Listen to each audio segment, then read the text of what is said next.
हमारे साथ केशव प्रसाद मौर्य हैं, उत्तर प्रदेश के उप मुख्यमंत्री। गुजरात में इस समय मौजूद हैं। चूंकि चुनावी माहौल है, बीजेपी ने अपने तमाम स्टार प्रचारकों को इस समय मैदान में उतारा हुआ है। केशव प्रसाद भी इस समय हमारे साथ मौजूद हैं। सर, चूंकि 27 साल शासन में है, सवाल तो उठ रहे हैं काफी कुछ, चाहे वो आप पार्टी की ओर से चाहे कांग्रेस की ओर से है। किस तरह से मुकाबले में इस समय बीजेपी अलग तरीके से उतर रही है? क्योंकि एक पहला होता है कि आप फ्रेश उतरते हो, एक 27 साल के शासन के साथ। देखिए, 27 साल के बाद भी भारतीय जनता पार्टी के प्रति जो जनता का प्रेम है, जो लगाव है, जो जनता की सेवा है, जो विकास है, जो सुशासन है, यह सारा इस बात का प्रमाण है कि हिंदुस्तान में जहां कांग्रेस है वहां बर्बादी है और जहां भारतीय जनता पार्टी वहां विकास है। गुजरात से हमने पूरे देश के अंदर प्रेरणा प्राप्त की है।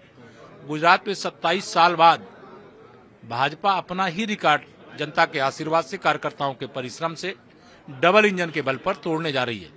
अब तक की सबसे बड़ी विजय गुजरात प्रदेश में भारतीय जनता पार्टी के खाते में आने जा रही है। सर, बहुत विद्रोह मचा हुआ है टिकट बंटवारे के बारे में। करीबन 32 ऐसी सीट हैं जहां पर बीजेपी के बागी जो हैं वो अपना स्वर बुलंद किए हुए हैं।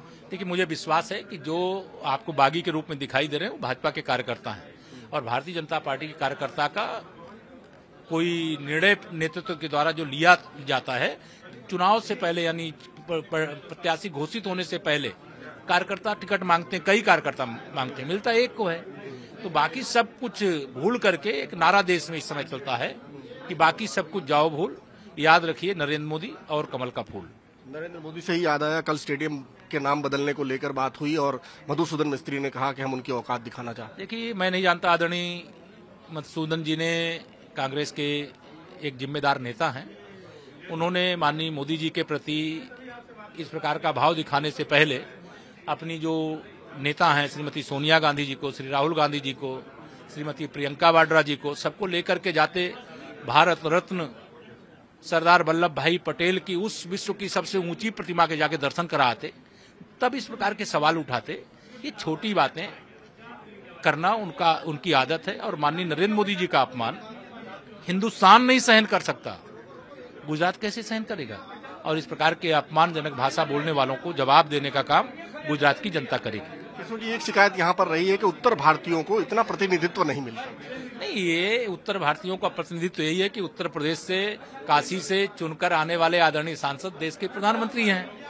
उत्तर प्रदेश या किसी राज्य को ले लीजिए, आज एक भारत एक श्रेष्ठ भारत की दृष्टि से काम हो रहा है। उत्तर भारतीय भाजपा के साथ था, भाजपा के साथ है, भाजपा के साथ रहेगा। आखिरी सवाल, मैनिफेस्टो में देखा गया है कि मुफ्त बिजली की बात हो रही है, भत्ते की, महंगाई भत्ते की बात हो रही है, बेरोजगारी भत्ते की बात हो रही है, पुरानी पेंशन योजना लागू होने की बात कर रही है। आप पार्टी हो या कांग्रेस, दोनों ही इस तरह की घोषणाएं कर रही हैं। बीजेपी कहाँ आपको लग रहा है कि लोगों की सेवा में पीछे रह जा रही है या इस तरह की घोषणाएं करने की जरूरत भी पड़ रही है? देखिए, जिनकी घोषणाओं को केवल घोषणा लोग समझते हैं, उनको जनता समर्थन नहीं करती है, और जो घोषणा करने की जगह काम करके दिखाते हैं उनका समर्थन करती है। इसलिए हम देश भर में हैं और वो देश से गायब हो रहे हैं। तो ये थे केशव प्रसाद मौर्य, जिनका ये कहना था कि वो घोषणाएं नहीं बल्कि काम करने में यकीन रखते हैं। कैमरामैन प्रीतेश साथ भूपेंद्र सिंह, अहमदाबाद, न्यूज़ 24।